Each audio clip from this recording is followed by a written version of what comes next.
खसूसी रिपोर्ट देखिए ENN news नुमाइंदा मोहम्मद शफ़ी की। पंचायती इलेक्शन के बारे में बातचीत हो रही है और देखते हैं कि क्या होता है। आइए अलीपल की मीटिंग चल रही है, अलीपल साहब की, आइए उसको देखते हैं।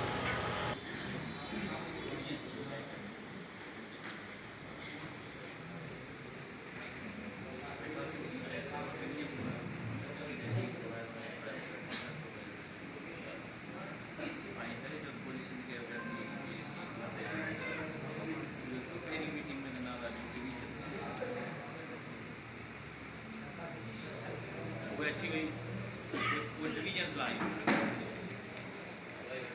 वो डिस्ट्रिक्शन रिकमेंडेशन डिवीजन ऑप्शन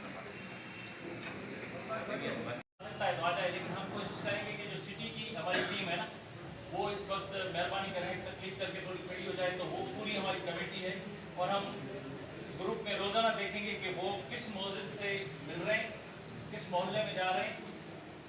पहले तो ये कि कलेक्टिवली जाएं, अगर कलेक्टिवली नहीं जा सकते तो 2-3 ग्रुप कर दें। 16 लोग हैं तो 8-8 का ग्रुप बना लें, 6-6 का ग्रुप बना लें।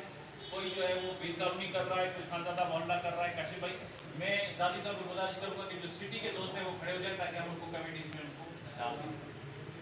उसमें ये है दादा, आपको भी थोड़ी देर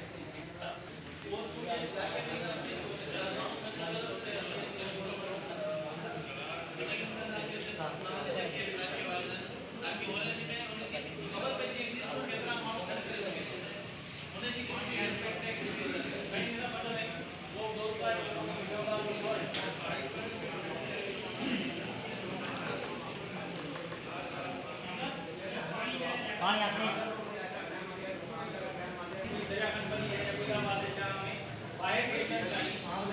कोशिश करेंगे कि हम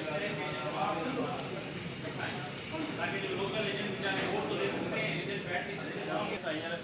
पूरे पाकिस्तान जी पहिरीं अकेली तंज़ीम आहे सियासी, जैसे मरकज़ी तंज़ीम चई सघिजे थो। पीपल्स पार्टी सिंध में आहे, नून लीग पंजाब में अधु आहे, वाहिद पार्टी पाकिस्तान तहरीक इंसाफ आहे, जैसे असीं फेडरल पार्टी चई सघूं था। सभिनी सूबनि में पाए, गिलगित बल्तिस्तान में पिया, फाटा में पिया, सिंध में भी हींअर पाकिस्तान तहरीक इंसाफ जी फेयर इलेक्शन थिए त